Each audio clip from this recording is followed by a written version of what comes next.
Wife of Abhinandan part 48. అత్త, మనం అనుకున్నట్టే జరుగుతుందా అని అడిగింది ప్రీతి. ఖచ్చితంగా ప్రీతి, ఇలా చేస్తే అది అస్సలు ఊరేగింపుకే వెళ్ళదు. ఇన్ని రోజులు తను పూజ చేసింది కాబట్టి ఖచ్చితంగా తనే ఊరేగింపుకు వెళ్ళాలి. కానీ మన వల్ల అది ఆ పని చేయలేదు. దాంతో ఆ ఊరి వాళ్ళు అందరి ముందు వాళ్ళ పరువు పోతుంది. ఇంకా అభి దాన్ని అసహ్యించుకుంటాడు అని చెప్పింది ఇంద్రాణి. ఒకవేళ మనం అనుకున్నట్టుగా కాకుండా అది పూజ పూర్తి చేస్తే అన్నది ప్రీతి. అదేమన్నా సినిమా అని అనుకున్నావా? మామూలుగానే అమ్మవారి విగ్రహం పట్టుకుని తిరగటం అసాధ్యం. అలాంటిది అది ఆ కళ్ళతో ఊరు చుట్టూ 3 సార్లు తిరగటమే అసాధ్యం. ఒకవేళ చేసినా మళ్ళీ నిప్పులు గుండం తొక్కలేదు. ఖచ్చితంగా అందులో అడుగు పెట్టగానే మాడి కింద పడి ఆ మంటలోనే చస్తుంది. చూస్తూ ఉండు, నేను చెప్పినట్టే జరుగుతుంది అన్నది ఇంద్రాణి. ఆఖరి రోజు అని మాణిక్యమ్మ గారే స్వయంగా అభిమనులను తీసుకుని గుడికి వెళ్లారు. అమ్మమ్మ, ఈ రోజు ఇప్పుడే చాలా హడావుడిగా ఉన్నది, సాయంత్రం కదా ఊరేగింపు అని అడిగింది మనం. ఈ హడావుడి అందుకు కాదమ్మా, ఇక్కడికి ఆఖరి రోజున ఎక్కడి నుంచో ఒక సాధువు వచ్చి అమ్మవారిని దర్శించుకుని వెళ్తాడు. ఆయన ఎవరితోనో ఒక్క మాట కూడా మాట్లాడ్డు. ఈ రోజున వచ్చి సాయంత్రం ఊరేగింపు అయ్యాక వచ్చినట్టే వెళ్లిపోతాడు. ఇప్పుడు ఆయన కోసమే ఇలా ఉంది అని చెప్పారు మాణిక్యమ్మ గారు. అలా మాట్లాడుకుంటూ వెళ్లి పూజ పూర్తి చేసుకుని బయటకు వచ్చి గుడి మంటపంలో కూర్చున్నారు. అభి సాయంత్రానికి కావలసిన ఏర్పాట్లు చూస్తూ ఉన్నాడు. మాణిక్యమ్మ గారు మను ఇద్దరు కలిసి కూర్చొని మాట్లాడుకుంటూ ఉన్నారు. అప్పుడే మాణిక్యమ్మ గారు చెప్పినట్టు ఆ సాధువు గుడిలోనికి వచ్చి అమ్మవారిని దర్శించుకుని వెళుతూ మనుని చూసి ఆగారు. ఆయన తన వైపే చూడటంతో లేచి నిలబడింది మను. ఆ సాధువు మను వైపు చూసి రూపం మారింది. రూపం మారినా మనసు మారలేదు. ఆ మనసులో నీ భర్తపై పెంచుకున్న నీ ప్రేమ మారలేదు. తన కోసమే ఆ విధిని సైతం ఎదిరించి మృత్యువును జయించి వచ్చావు. నీ భర్త నీడకి చేరుకొని తన సాన్నిహిత్యంలో సంతోషంగా ఉండాలి అని అనుకున్నావు. కాని ఆ మృత్యువే నీ సంతోషాన్ని కబలించబోతోంది. నీ మాంగళ్యానికి ఆయువు తగ్గిపోతుంది అని చెప్పారు ఆ సాధువు. ఆయన అలా అనగానే కంగారుగా, స్వామి, మీకు అంతా తెలిసినట్టే చెప్తున్నారు, కానీ మీరేం చెప్తున్నారు? నా భర్తకి లేదు స్వామి, అలా ఎప్పటికీ జరగదు. ఆయనకు ఏమీ కాదు. ఆయనకు ఏమైనా అయితే లేదు స్వామి, ఆ ఊహే నేను భరించలేను. దయచేసి నా భర్త ప్రాణాలు కాపాడుకునే మార్గం చెప్పండి. ఆయన లేకపోతే నేను ఉన్నా లేనట్టే. నా భర్త కోసమే ఈ గుండె కొట్టుకుంటుంది. ఆయనే లేకపోతే ఈ గుండె ఆ క్షణమే ఆగిపోతుంది అన్నది మను. మను చెప్పిన మాటలు విన్న ఆయన ఒక నవ్వు నవ్వి, చూడమ్మా, ఆ విధిరాతను తప్పించటం మానవ మాతృల వల్ల కాదు అన్నారు సాధువు. అలా అనకండి స్వామి, అన్నీ తెలిసిన మీరే ఇలా అంటే ఎలా? ఇంకా నాకు సాయం చేసేది ఎవరు? ఆ విధిరాతను తప్పించలేకపోయినా మార్చుకునే మార్గం లేదా స్వామి అని అడిగింది మనం. మార్గం లేకపోవటమేం తల్లి, ఉన్నది. కానీ దానికి ప్రతిఫలం నీ ప్రాణాలే. నీ భర్త మృత్యుగండాన్ని తప్పించగలిగేది నీవే తల్లి. సర్వకాల సర్వావస్థలందు నీ పతికి నీడలా నీవు తన వెన్నంటే ఉండాలి. నువ్వు మాత్రమే తన ప్రాణాలను కాపాడగలవు. కాని అది నీ ప్రాణాలకే ప్రమాదం అని చెప్పారు సాధువు. ఆయనే నా ప్రాణాలు స్వామి, ఇంకా నాకేమవుతుంది చెప్పండి? ఆయన క్షేమంగా ఉన్నంత వరకు నాకు ఏమీ కాదు అన్నది మన. మంచిది తల్లి, నీకు అంతా మంచి జరుగుతుంది. త్వరలోనే నీ ప్రేమకు, నీ అస్తిత్వానికి పరీక్ష ఎదురవుతున్నది. మనోధైర్యం వహించి నిన్ను నువ్వు రుజువు చేసుకో. భారం అంతా కూడా ఆ జగన్మాతపై వేసి అడుగు ముందుకు వెయ్యి. ఆ తల్లే నీకు సాయం చేస్తుంది. ఇది నీ ప్రేమకు పరీక్ష కానీ నీకు కాదు అని గుర్తుపెట్టుకో అని దీవించి ఆయన వెళ్లిపోయారు. ఆయన వెళ్లిపోగానే, అమ్మా మను, ఏమిటమ్మా ఆయన అలా చెప్తున్నారు? ఆయన ఎప్పుడూ ఎవరితో కూడా మాట్లాడరు. అలాంటిది నీతో మాట్లాడారు. కానీ ఆయన కన్నయ్యకు ప్రాణగండం అంటున్నారు. నాకు భయంగా ఉంది అన్నారు మాణిక్యమ్మ గారు. అమ్మమ్మ, మీరు ఇవన్నీ ఆలోచించే మీ హెల్త్ పాడు చేసుకోకండి. నేను ఉండగా నా భర్తకు ఏమీ కాదు. నేను కానివ్వను. అమ్మమ్మ, అభిగారు వస్తున్నారు, మీరు ఏమీ తెలియనట్టు నార్మల్గా ఉండండి అని అభి రావటంతో సైలెంట్ గా ఉన్నదే మనం. గ్రాని, ఏమిటి అలా ఉన్నావు? ఏమైంది? ఈజ్ ఇట్ ఎవ్రీథింగ్ ఫైన్ అని అడిగాడు అభి. అభిగారు, అమ్మమ్మ ఈరోజు నేను పూజ ఎలా చేస్తానో అని కొంచెం టెన్స్ అవుతున్నారు, అంతే. ఇంకా మనం ఇంటికి వెళదామా? ఇప్పటికే లేట్ అయింది అని ఇంకో మాట మాట్లాడకుండా వాళ్ళను హడావిడి చేసింది మనం. అభి మనోని చూస్తూ, గ్రాని, నువ్వేమీ టెన్స్ అవ్వకు అని వాళ్ళని తీసుకుని ఇంటికి వెళ్ళాడు. మను, మాణిక్యమ్మ గారు ఇద్దరూ కూడా సాధువు చెప్పిన దాని గురించి ఆలోచిస్తూ ఇంటికి చేరుకున్నారు. అభిగారు, నేను ఉండగా మీకు ఏమీ కాదండి, ఏమీ కానివ్వను కూడా అని అమ్మవారికి నమస్కరించుకుంటూ ఉన్నది మనం. సాయంత్రం అవటంతో పూజకు టైం అవుతుంది అని అందరూ కూడా గుడికి చేరుకున్నారు. ఇంద్రాణి వాళ్ళు ఎలాగైనా ఆ పూజను ఆపాలి అని వాళ్ళతో పాటే తాము అనుకున్నది చేయటానికి వచ్చారు. పంతులు గారు, అభి వాళ్ళు రాగానే సకల మర్యాదలతో సత్కరించి అభి మనులకు మంగళ స్నానాలు చేయించి అమ్మవారి విగ్రహాన్ని మను శిరస్సుపై పెట్టారు. మను అమ్మవారి విగ్రహాన్ని పట్టుకుని గుడి నుంచి బయటకు వస్తూ ఉన్నది. అప్పుడే అమ్మా అని అంటూ ఒక చేతితో కాళ్ళు పట్టుకున్నది. మను అలా అనగానే ఏమైంది అని అడిగాడు అభి. ఏమీ లేదండి అని అనేసి ముందుకు కదిలింది మను. అలా వెళ్తూ ఉన్న తనకు వెళ్ళో కొద్దీ అడుగులు తడబడుతూ ఉన్నాయి. నడవలేక అడుగులు భారంగా పడుతూ ఉంటే తనను చూసిన అభి ఏమైంది అలా నడుస్తున్నావు అని అడిగాడు. మను మనసులో అమ్మా, నాకు ఈ కార్యం పూర్తి చేసే శక్తిని ప్రసాదించు అని అనుకుని ఏమీ లేదు అని చెప్పేసి ముందుకు నడుస్తూ ఉన్నది. అప్పటికి 2 సార్లు పూర్తి చేయడంతో ఇంకా ఒకసారి ఉంది అని మళ్లీ ముందుకు కదిలింది. గుడి దగ్గరే మిగతా వాళ్లంతా వాళ్ల కోసం చూస్తూ ఉన్నారు. ప్రీతి ఇంద్రాణిని చూసి, అత్తయ్య, అదేమిటి మనం అంత చేసినా కూడా అది ప్రదక్షిణలు చేస్తుంది అని అడిగింది. దానికి అరికాళ్లలో గాజు పెంకులు గుచ్చుకున్నా కూడా ఆగకుండా చేస్తూ ఉన్నది. ఎంత చేసినా కూడా ఆ కళ్ళతో నిప్పుల్లో అడుగు పెడితే అది దెబ్బకు చావాల్సిందే. దాన్ని మాత్రం అది పూర్తి చేయలేదు. మనం ఎంతో ప్లాన్ చేసి అది గుడి నుంచి బయటకు వస్తూ ఉంటే దాని కాళ్లకు పెంకులు గుచ్చుకునేలాగా చేస్తే ఇది మాత్రం ఎక్కడా తగ్గటం లేదు. కానీ తర్వాత ఎలా చేస్తుందో నేను చూస్తా అన్నది ఇంద్రాణి. మను అలా నడుస్తూ ఉంటే ఎందుకు ఇలా నడుస్తుంది అని తన కాళ్ల వైపు చూశాడు అభి. తను నడుస్తూ ఉంటే తన అరికాళ్ల ముద్రలు పడుతూ ఉంటే కాళ్ల వైపు చూశాడు.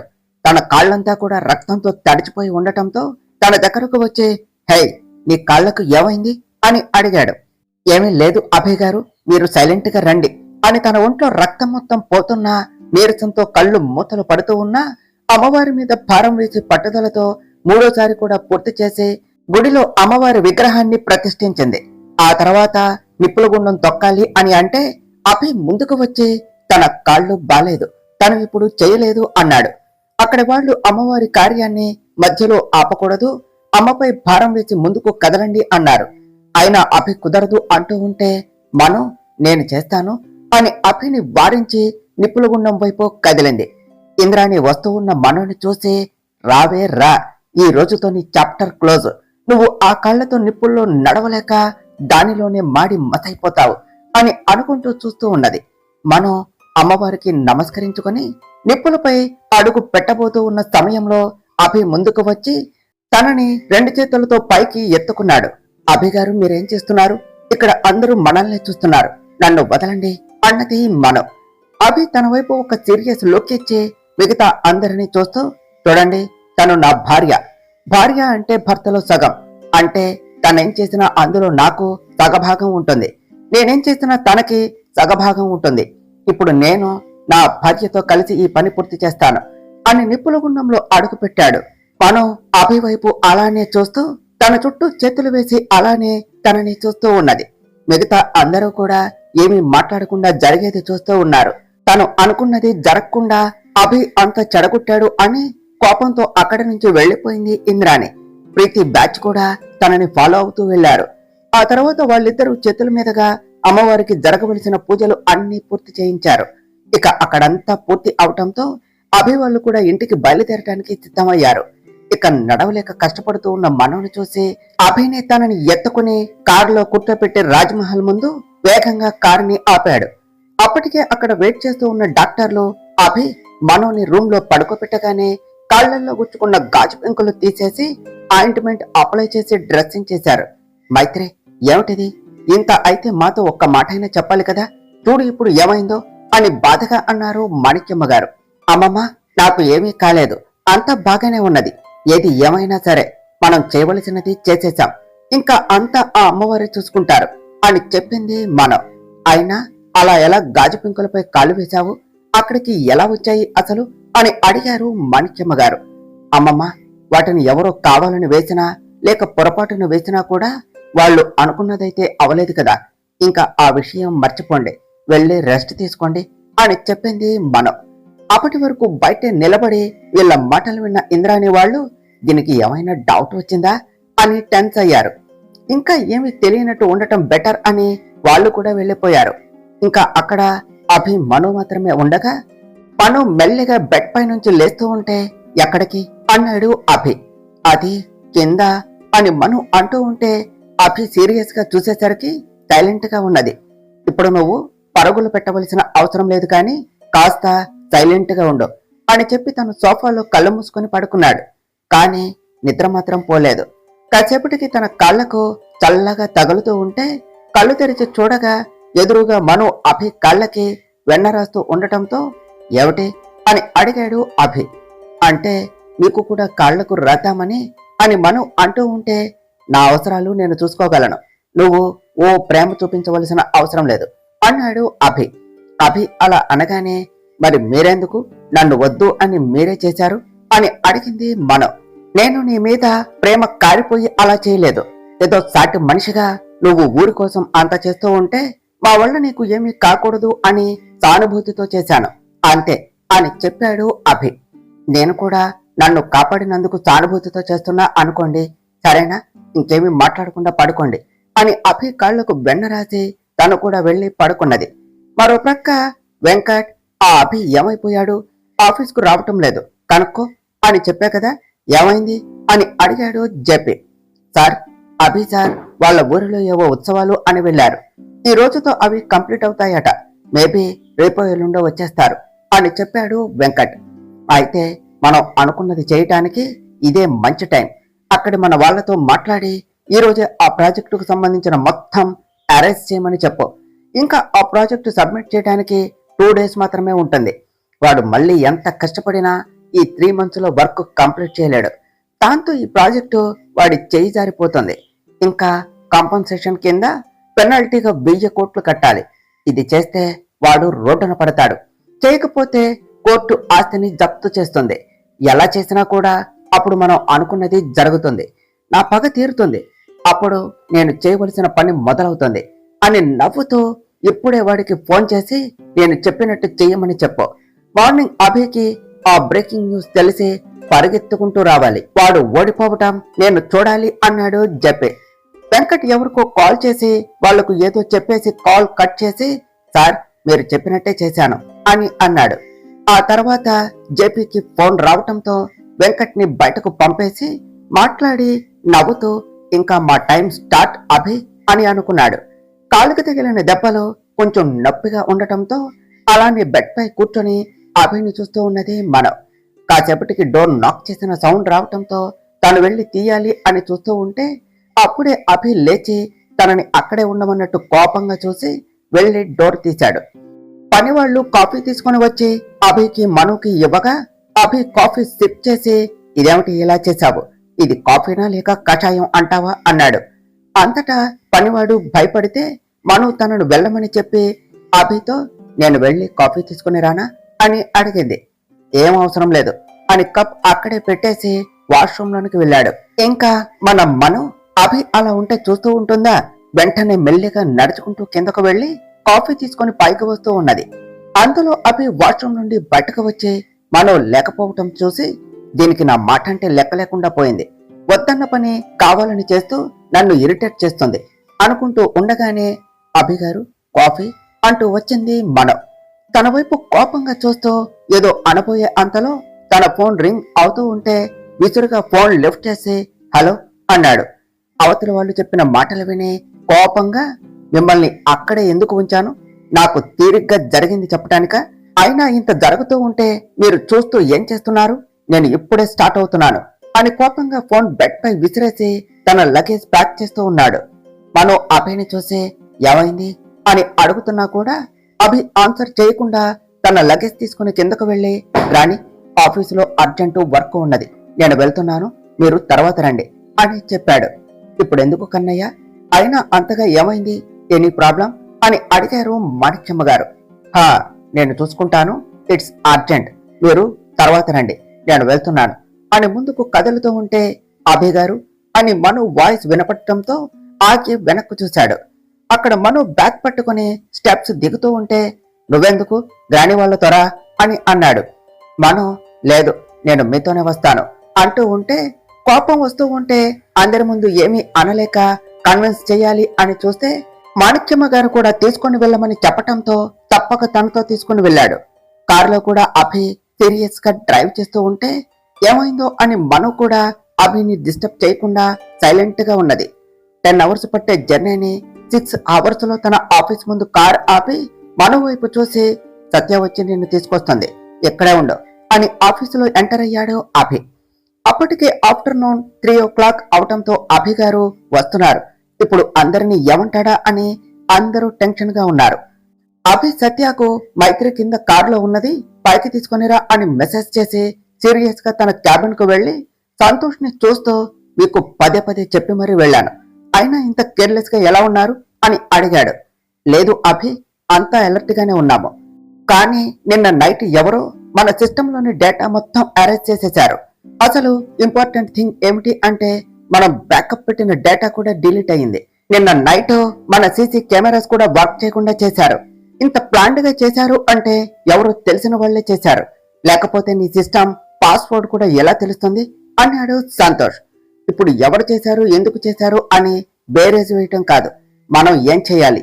ఇంకా మనకి ఉన్న 2 days టైంలో ఆల్రెడీ ఈ రోజు కంప్లీట్ అయినట్టే. రేపటి లోపల మళ్ళీ ప్రాజెక్ట్ అంటే ఇట్స్ హైలీ ఇంపాసిబుల్. మనం సిచ్యువేషన్ ఎక్స్ప్లెయిన్ చేసిన రూల్ ఈజ్ రూల్ అని ఒప్పుకోరు. What shall we do now అన్నాడు అభయ్.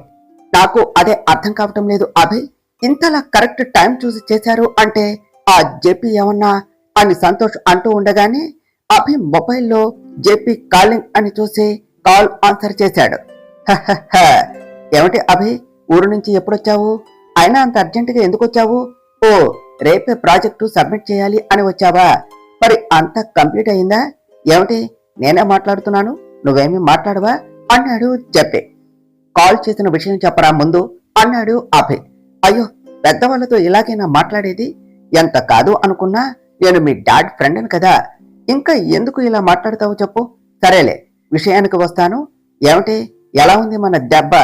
నువ్వు అస్సలు ఊహించలేదు కదా. అదే ఈ జేపీ అంటే, నువ్వు ఊహించని దెబ్బ కొట్టాను. ఇప్పుడు నువ్వు ఆ ప్రాజెక్టు కంప్లీట్ చేయలేవు, పెనాల్టీ కింద 1000 కోట్లు కట్టాలి.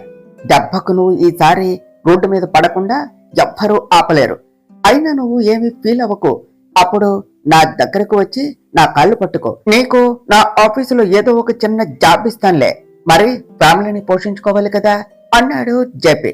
రేయ్, సింహం 4 అడుగులు వెనక్కు వేసింది అంటే భయపడింది అని కాదు, పంజా విసరడానికి ముందుకొస్తుంది అనే.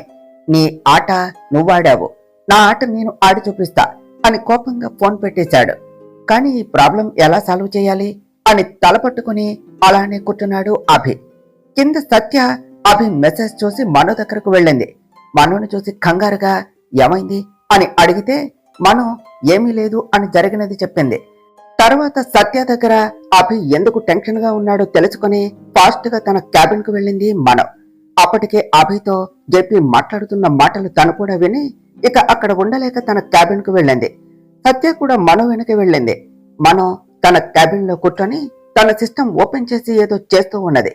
సత్య వచ్చి అడిగితే నన్ను నేను చెప్పే వరకు డిస్టర్బ్ చేయకు ప్లీజ్, అండ్ అక్కడ అభి గారు టెన్షన్ పడుతూ ఉంటారు, నువ్వు కొంచెం ఆయన దగ్గర ఉండవా అని చెప్పి తన పని చేసుకుంటూ ఉన్నది. మను అలా చెప్పగానే సత్య అక్కడి నుండి వెళ్లిపోయింది. ఆఫీస్ ఎంప్లాయీస్ కి కూడా టైం అయిపోవటంతో అందరూ వెళ్లిపోయారు. కేవలం అభి, సంతోష్, సిద్ధు, సత్య అభి క్యాబిన్ లో కూర్చొని రేపటి గురించి ఆలోచిస్తూ ఉన్నారు. మార్నింగ్ 4 o'clock అవుతూ ఉన్నా కూడా వాళ్ళంతా కూడా అలానే కూర్చొని ఉన్నారు. అభి ఏం చేయాలో కూడా అర్థం కావటం లేదు. కాసేపట్లో తెల్లవారుతుంది. అప్పుడు అందరికీ ఈ విషయం తెలుస్తుంది. ఇన్వెస్టర్స్ కి ఈ సంగతి తెలిస్తే ఈ ప్రాజెక్టుకు కట్టే మనీ మాత్రమే కాక వాళ్ళకి కూడా ఇవ్వవలసి వస్తుంది. దాంతో అందరూ మళ్ళీ రోడ్డున పడే పరిస్థితి వస్తుంది. ఒకసారి ఏదైతే జరగకూడదు అని నా ప్రేమను కూడా మర్చిపోయి మను కోసం పిచ్చివాడిలా తయారవుతున్న నేను నా ఫ్యామిలీ కోసం అన్నిటినీ పక్కన పెట్టి కంపెనీని హ్యాండ్ ఓవర్ చేసుకుని ఈ పొజిషన్ కు తీసుకుని వచ్చాను. ఈ రోజుతో నా కష్టం అంతా కూడా వృధా అవుతుంది అని బాధపడుతూ ఉన్నాడు అభి. చూస్తుండగానే ఆఫీస్ టైం అవటంతో అందరూ మళ్లీ వస్తూ ఉన్నారు. అసలు మను అక్కడ నైట్ నుంచి ఏం చేస్తుంది? టైం ఇప్పటికే 10 అవుతుంది, డిస్టర్బ్ చేయొద్దు అన్నది. ఇక్కడ వీళ్ళు టెన్షన్ తో ఉన్నారు అని సత్య అనుకుంటూ ఉండగా అప్పుడే మను సంతోషంగా అభిగారు అభిగారు అంటూ ల్యాప్టాప్ పట్టుకుని వచ్చింది. అభి తన వైపు చూసి చిరాకుగా ఏమిటి అన్నట్టు చూశాడు. అభిగారు ముందు ఈ మెయిల్ చూడండి అని తన ముందు ల్యాప్టాప్ పెట్టింది మన. ఏమిటి నీ గోల, కాసేపు కూడా డిస్టర్బ్ చేయకుండా ఉండవా అన్నాడు అభి. ప్లీజ్ అభిగారు ఒకసారి చూడండి అని చెప్పింది మనం. అభి చిరాకుగా దాని వైపు చూసి వెంటనే ఆశ్చర్యంగా మళ్లీ మొత్తం చూస్తూ ఉన్నాడు. తన కళ్ళని తనే నమ్మలేక చూస్తూ ఉంటే మిగతా వాళ్ళంతా కూడా ఏమైంది అని అభిని అడిగారు. అభి వాళ్ళందరి వైపు చూస్తూ మన ప్రాజెక్టు ఓకే చేసినట్టు మెయిల్ వచ్చింది అని సంతోషంగా చెప్పాడు అభి. అందరూ అది విని 1 నిమిషం హ్యాపీగా ఫీల్ అయినా కూడా వెంటనే కానీ మనం ఏ ప్రాజెక్టు సబ్మిట్ చేయలేదు కదా అన్నాడు. అభి కూడా అప్పుడు తేరుకొని నిజమే కదా, మరి ఇదేమిటి అని మను వైపు చూశాడు. మనుకి వాళ్ళందరి చూపులు అర్థమయ్యి అది నేనే సబ్మిట్ చేశాను అని చెప్పింది. కానీ నీకు ఆ ప్రాజెక్ట్ ఎక్కడిది అని అడిగాడు సంతోష్. అన్నయ్య అది నేను ఈ ప్రాజెక్టు స్టార్ట్ చేసినప్పుడే ఫస్ట్ నుంచే మనల్ని ఈ ప్రాజెక్ట్ చేయకుండా చేయాలి అని చూశారు. అలాంటిది ఇప్పుడు మనం చేస్తున్న సైలెంట్ గా ఉన్నారంటే లాస్ట్ లో ఇలానే ఏదో ఒకటి చేస్తారు అని అనిపించి ఎందుకైనా మంచిది అని అడ్వాన్స్డ్ ఫీచర్స్ తో వాళ్ళ రిక్వైర్మెంట్స్ కి తగ్గట్టు ప్రాజెక్టు డిజైన్ చేస్తూ వచ్చాను. అది 90% వరకు కంప్లీట్ చేశాను. ఇంకా నేను ఊరికి వెళ్ళటం వల్ల వర్క్ పెండింగ్ ఉన్నది. నిన్న నాకు సత్య ఈ విషయం చెప్పింది. వెంటనే పెండింగ్ వర్క్ కంప్లీట్ చేసేసరికి నైట్ 3 అయ్యింది.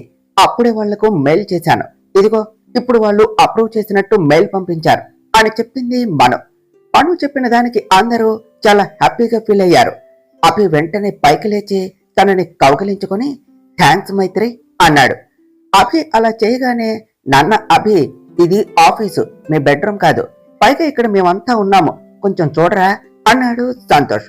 దాంతో అభి తేరుకొని మనుని వదిలి వాళ్ళని చూస్తూ రే అదేమీ లేదు, నేనేదో జస్ట్ ఎమోషనల్ అయ్యానంతే, వాడు చేసిన పనికి నైట్ నుంచి మైండ్ పని చేయలేదు, ఒక్కసారిగా వాడి ముందు ఓడిపోయినట్టు అనిపించింది అని చెప్పాడు అభి. మీరెప్పుడు అలా ఓడిపోరు అభి గారు, మీరు ఎప్పుడూ గెలుస్తూనే ఉంటారు అన్నది మనం. అభి ఇంకా కూల్ అవుతూ సరే సత్య ఇంకా నువ్వు వెళ్ళు, మిగతా వరకు మేము మేనేజ్ చేసుకుంటాము అన్నాడు. సత్య సరే అని మైత్రి నువ్వు వస్తావా అని అడిగింది. తనకి హెల్త్ బాగాలేదుగా, సిద్ధు ఎలాగూ ఇంటికి వెళ్తాడు, తను డ్రాప్ చేస్తాడులే అన్నాడు అభి. సత్య సరే అని వెళ్లిపోయింది.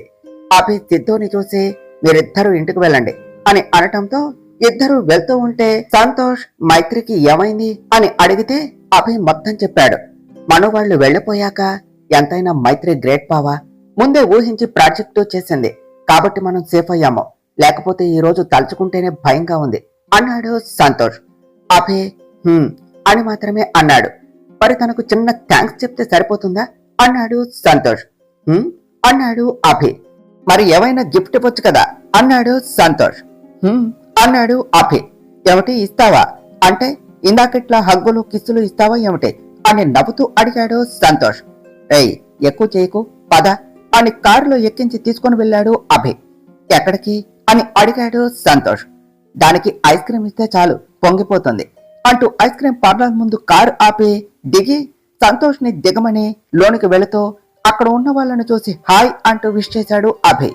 అటు తిరిగి ఉన్న అతను అభిని చూసి హాయ్ అభి అంటూ విష్ చేసి అభి పక్కన ఉన్న సంతోష్ వైపు చూశాడు. తను నా ఫ్రెండ్ సంతోష్ ఇంకా అని సంతోష్ వైపు తిరిగి హీఈస్ విశాల్ డాక్టర్ అని ఒకరికి ఒకరిని ఇంట్రడ్యూస్ చేశాడు అభి. తర్వాత ముగ్గురు కలిసి ఒక చోట కూర్చొని మాట్లాడుకుంటూ కాఫీ ఆర్డర్ చేశారు. విశాల్ కాఫీ తాగుతూ ఉండగా పక్కన చిన్నపిల్ల వెళుతూ విశాల్ మీద పడగానే కాఫీ తన షర్ట్ పై పడింది. వెంటనే క్లీన్ చేసుకుని వస్తాను అని వాష్రూమ్ వైపు వెళ్ళాడు. విశాల్ అటు వెళ్ళగానే అక్కడే మర్చిపోయిన విశాల్ ఫోన్ పదే పదే మోగటంతో ఏమైనా అర్జెంట్ ఏమో అని లిఫ్ట్ చేసి చెప్దాం అని ఫోన్ తీసుకునేలోపు కాల్ కట్ అయ్యింది. ఇక ఫోన్ పక్కన పెడుతూ అప్రయత్నంగా స్క్రీన్ వైపు చూసి షాక్ గా అంతే చూస్తూ ఉన్నాడు అభి. అభి అలా చూస్తూ ఉంటే ఏమైంది అని అడిగి తను కూడా ఫోన్ తీసుకుని చూసి సేమ్ అభిలాగానే షాక్ అయ్యి చూస్తూ ఉన్నాడు సంతోష్. తర్వాత అభిని చూస్తూ ఇదేమిటి మన మైత్రి తను ఇద్దరు కలిసి ఉన్నారు, అసలు మైత్రికి తనకి ఏం సంబంధం అని సంతోష్ అంటూ ఉండగా విశాల్ వచ్చాడు. సారీ ఫర్ లేట్ అంటూ కూర్చుంటే సంతోష్ తన మొబైల్ ఇస్తూ ఆ అమ్మాయి ఎవరు అని అడిగాడు. ఫోన్లో తను ఇంకా సాక్షి కలిసి దిగిన ఫోటోని చూస్తూ తను నా ప్రాణం అన్నాడు విశాల్. తరువాత ఏమి జరిగిందో నెక్స్ట్ పార్ట్లో తెలుసుకుందాం ఫ్రెండ్స్. డియర్ ఫ్రెండ్స్, మీకు కనుక ఈ కథ నచ్చినట్లయితే మీ అభిప్రాయాలను కామెంట్ల రూపంలో తెలియచేయండి. ఈ వీడియోను లైక్ చేయండి, షేర్ చేయండి, మా ఛానల్ను సబ్స్క్రైబ్ చేసుకోండి ఫ్రెండ్స్. Thank you.